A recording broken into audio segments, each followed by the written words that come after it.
Hello guys, నా పేరు నిఖిలేష్. మీరు చూస్తున్నారు కేఎన్ సినిమా సెంటర్. ఈ రోజు నేను రివ్యూ ఇవ్వబోయే మూవీ పేరు హరల్డ్ అండ్ పర్పుల్ క్రియాన్. ఈ మూవీ G5 ఇంకా ప్రైమ్ లో కూడా స్ట్రీమ్ అవుతుంది. తెలుగులో కూడా అవైలబుల్ ఉంది. నేనైతే హిందీలోనే చూశాను. Movie run time 1 hour 32 minutes. End credits తీసేస్తే 1 hour 22 minutes. మూవీ స్టోరీ ఏమిటంటే, ఒక చిన్న పిల్లాడు ఒక కామిక్ బుక్ లో జీవిస్తుంటాడు. అతనికి 2 ఫ్రెండ్స్ ఇంకా పర్పుల్ కలర్ క్రియాన్ కూడా ఉంటుంది. దానితో ఏది గీస్తే అది రియల్ గా మారిపోతూ ఉంటుంది. కామిక్ బుక్ నుంచి రియల్ వరల్డ్ లోకి వచ్చిన తర్వాత అతని జీవితం ఎలా మారింది, ఇక్కడ సర్వే అవ్వగలిగాడా లేదా అన్నది మూవీలోనే చూడాలి.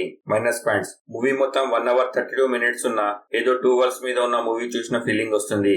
మూవీ మధ్యలో అక్కడక్కడ చాలా బోరింగ్ గా అనిపిస్తుంది. ప్లస్ పాయింట్స్: జాక్రీ లివ్ అంటే ఎవరు గుర్తుపట్టరు కానీ సెజామ్ అంటే గుర్తుపడతారు. అలానే యాక్టింగ్ ఇంకా కామెడీ టైమింగ్ బాగానే ఉంది కానీ మూవీలో అంత ఇంపాక్ట్ అనిపించదు. Sorry for the disturbance. ఇంతవరకు చూశారంటే ఎంతో కొంత నచ్చే ఉంటుంది. సబ్స్క్రైబ్ చేయండి. ఈ మూవీ అయితే ఎంతో కొంత చిన్న పిల్లలకి మాత్రమే నచ్చుతుంది. చివరిగా నా కంక్లూజన్: మూవీ రన్ టైం తక్కువ ఉన్నా కానీ అంత ఇంపాక్ట్ అనిపించదు. No adult content, no bad language. ఈ మూవీకి నేను ఇచ్చే రేటింగ్ 2 out of 5. ఇది నా ఒపీనియన్ మాత్రమే. నేను ఇచ్చిన రివ్యూ కనుక నచ్చితే లైక్ చేసి షేర్ చేయండి. ఎలా ఉందో ఒక కామెంట్ చేసి చెప్పండి. కొత్త వాళ్ళు ఎవరైనా వచ్చుంటే సబ్స్క్రైబ్ చేయండి. కింద డిస్క్రిప్షన్ లో మన ఇన్స్టాగ్రామ్, ఫేస్బుక్ లింక్స్ ఉన్నాయి. ఫాలో అవ్వాలనుకున్న వారు అవ్వచ్చు. Thank you for watching. జై హింద్, జై భారత్.